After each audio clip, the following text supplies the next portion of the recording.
Hello. Hello. ஐயா, WhatsApp ஜோசிங்களா? ஆமாங்கம்மா, சொல்லுங்கம்மா. ஐயா, ஜோசியம் பார்க்கணுங்க. யாருக்குமா? ஐயா, எங்கள் வீட்டுக்காருக்குங்க. உங்கள் வீட்டுக்காருங்களா? ஆமாங்க ஐயா. அவர் என்ன பண்ணுறாருங்க? அவர் வேலைக்கு போயிட்டுருக்கிறாருங்க. சரி. அது ஒரு வாரம் போவார், ஒரு மாதம் வீட்டில் இருந்து பாருங்க.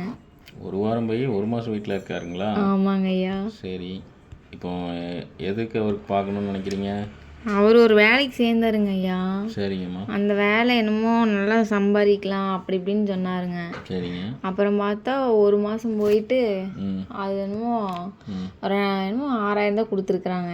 சரிம்மா. அதை வாங்கிட்டு குடிச்சு போட்டு வீட்டில் படுத்து கிடக்குறாருங்க ஐயா. அப்படிங்களா? ஆமாங்க ஐயா. குப்பரை படுப்பாருங்களா, மல்லாக்க படுப்பாருங்களா? குப்பரை தாங்க ஐயா. குப்பரை தான் படுப்பாருங்களா? ஆமாங்க ஐயா. அப்போ அவருக்கு வந்து குடி நோய் இருக்குமா? அப்படிங்களா ஐயா? மல்லாக்கப்படுத்தாருன்னா வேறு நோய். ஓகேங்க ஐயா. படுத்தா குடி நோய் தான். ஓகேங்க. இதை வந்து நீங்கள் வந்து ஜோசியம் கேட்குறதுனால திருத்த முடியாது. சரிங்க ஐயா. இருந்தாலும் நான் சொல்கிறேன். சொல்லுங்க ஐயா. அவருக்கு வந்து அந்த ராசியாக தான் இருக்கணும். எந்த ராசிங்க ஐயா? நீங்கள் தான் சொல்லணும் எந்த ராசின்னு. அவருக்கு வந்து கும்பராசிங்களா? ஆமாங்க ஐயா. சரி, கும்பராசிக்காரங்க வந்து பெரும்பாலும் நல்லவங்களாக தான் இருப்பாங்க. அப்படிங்களா ஐயா? இவர் அப்படி இல்லைங்களே. இவர் அப்படி இல்லைங்களா? ஆமாங்க ஐயா. இவர் வந்து ஏன் குடிக்கிறாருன்னா ஒருவேளை காரணம் வந்து அவருக்கு அமைஞ்ச வாழ்க்கை சரியில்லாமல் கூட இருக்கலாங்க. ஐயா, நீங்கள் என்ன சொல்ல வரீங்க? இல்லை, நான் உங்களை சொல்லலை. சரிங்க ஐயா. பொதுவாக சொல்கிறேன். ஓ, சரிங்க. சரி, இப்போ வந்து அவரை திருத்தணும்னு வந்திருக்கீங்க. ஆமாங்க ஐயா. சரி, நீங்கள் ஒன்று பண்ணுங்கள். சொல்லுங்க ஐயா. அவருக்கு ஒரு 3 லட்ச ரூபா போட்டு ஒரு பிஸ்னஸ் ஆரம்பித்து கொடுங்க. அப்படிங்களா ஐயா? ஆமாம், வடக்கு பார்த்த கடையாக பிடிங்க. ஓகேங்க ஐயா. அதில் கிழக்கு பார்த்து வாசல் போட்டுக்கோங்க. சரிங்க ஐயா. அதில் வந்து செல்ஃபோன் ஐட்டமாக வாங்கி கொடுங்க. ஏங்க ஐயா? அதுதான் அவருக்கு ராசிங்க. சரிங்க ஐயா. அந்த தொழிலை பண்ணி ஒரு சுற்றுற நாற்காலி போட்டு அவரை உட்கார வச்சுருங்க. ஓகேங்க ஐயா. அப்புறம் பாருங்கள் உங்கள் வீட்டில் எப்படி காசு வருதுன்ட்டு. சரிங்க ஐயா.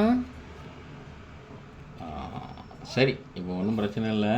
சரிங்க ஐயா. நீங்கள் வந்து இதுக்கு முன்னாடி இந்த வாட்ஸ்அப் ஜோசியம் பார்த்துருக்கீங்களா? ஆமாங்க ஐயா. உங்களுக்கு பலன் நடந்திருக்குங்களா? ஆமாங்க ஐயா. அப்போ உங்களுக்கு தெரியும் இதை பற்றி. ஆமாங்க ஐயா. உங்கள் ஃப்ரெண்ட்ஸ் சொன்னாங்களா, நீங்களே அனுப்பப்பட்டிருக்கீங்களா? எல்லா குடும்பத்துலலாம் சொன்னாங்க ஐயா. உங்கள் குடும்பத்துக்கே அது ஒளிவிளக்கு இந்த வாட்ஸ்அப் தான். ஆமாங்க ஐயா. சரி, இப்போ ஒன்றும் பிரச்சனை இல்லை. நான் அவருக்காக பரிகார பூஜை இங்கே ஆரம்பிச்சிடுறேன். சரிங்க ஐயா. இப்போ இந்த கற்பூரம், ஊதுபத்தி, பழம் இதெல்லாம் வாங்குற செலவு இருக்குல்ல? ஆமாங்க ஐயா. அதுக்கு ஜிபேயில் மட்டும் ஒரு 3500 போட்டு விட்ருங்க. அப்படிங்களா ஐயா? ஆமாம். சரிங்க ஐயா.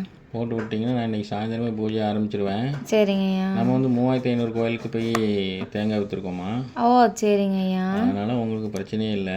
சரிங்க ஐயா. எந்த மாதிரியான விஷயத்த பண்ணணும்னா எந்த மாதிரியான தேங்காய் வாங்கணும் அப்படிங்கிறதெல்லாம் நாங்கள் வாங்கி பண்ணிடுவோம். சரிங்க ஐயா. இந்த சமாச்சாரம் என்னென்னா தேங்காயில் தான் இருக்குது. சரிங்க ஐயா. நம்ம பெரிய தேங்காயும் வாங்கக்கூடாது, சின்ன தேங்காயும் வாங்கக்கூடாது, ஒரு மீடியமான தேங்காயும் வாங்கிக்கணும். ஓகேங்க ஐயா. சரிங்களா? சரிங்க ஐயா. இப்போ உடனே சென்ட் பண்ணிடுறீங்களா? பண்ணி விட்டுறேங்க ஐயா. சரி, சென்ட் பண்ணிடுங்க. உங்களுக்கு தெரிஞ்ச 10 நபர்களை சேர்த்து விட்டிங்கன்னா உங்களுக்கு ஒரு தடவை ஃப்ரீயாக வாட்ஸ்அப் ஜோசியம் சொல்லுவாங்க. சரிங்களா? ஓகேங்க ஐயா. சரிம்மா. நன்றிங்க ஐயா. நன்றி.